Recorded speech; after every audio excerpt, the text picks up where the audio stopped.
Vibha Shiv creation में आपका बहुत बहुत स्वागत है।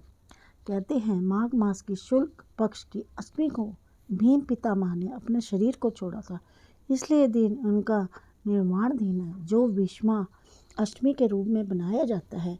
इस दिन भीष्म पितामह के निर्मित तिलों के साथ तर्पण तथा श्राद्ध करने वाले व्यक्ति को संतान प्राप्त होती है। इसकी कथा है। भीष्म पितामह का असली नाम देवव्रत था। वह शंतनु की पटरानी गंगा की कोख से उत्पन्न हुए थे। एक बार राजा शांतनु शिकार खेलते खेलते गंगा के पार चले गए। लौटते समय गांव पर उसकी भेंट हरिदास केवट की पुत्र मतसंज्ञ गंधा से होती है। वह उसके रूप लावण्य पर मुग्ध हो गए जाते हैं।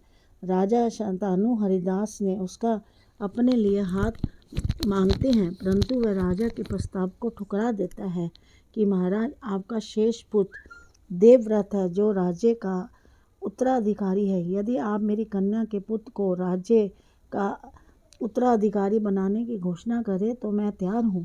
शांतनु ने इस बात को मानने से मना कर दिया, परंतु ये मतसंज्ञ गंधा को न भुला सके। उसकी याद में व्याकुल रहने लगे। एक दिन देवव्रत ने उनसे उनकी व्याकुलता का कारण पूछा। सारा वृत्तांत जान लेने पर देवव्रत स्वयं केवट हरिदास के पास गए और गंगा जल हाथ में लेकर शपथ ली कि मैं आजीवन अविवाहित रहूँगा। इस कठिन प्रतिज्ञा के कारण उनका नाम भीष्म पड़ा। राजा शांतनु ने देवव्रत से प्रसन्न होकर उसे इच्छा मृत्यु का वरदान दिया। कौरव पांडव युद्ध में दुर्योधन ने अपनी हार होती देख भीष्म पिता पर संदेह व्यक्त करते हुए कहा कि आप अधूरे मन से युद्ध कर रहे हैं, आपका मन पांडवों की तरफ है। भीष्म ये सुनकर बहुत दुखी हुए तथा आज जो श्री हरि का ना शस्त्र गया हूँ ऐसी प्रतिज्ञा की। तत्पश्चात घमासान युद्ध हुआ।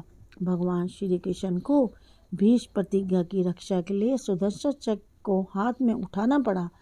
भगवान श्री कृष्ण की प्रतिज्ञा थी कि मैं युद्ध में शस्त्र नहीं उठाऊंगा। श्री कृष्ण की प्रतिज्ञा भंग होते ही भीष्म पितामह युद्ध बंद करके शय्या पर लेट गए। महाभारत के युद्ध की समाप्ति पर जब सूर्य दक्षिणायन से उत्तरायण हुए तब भीष्म पितामह ने अपना शरीर त्याग दिया। इसलिए माघ शुक्ल अष्टमी उनकी पावन समृद्धि में उत्सव के रूप में बनाई जाती है।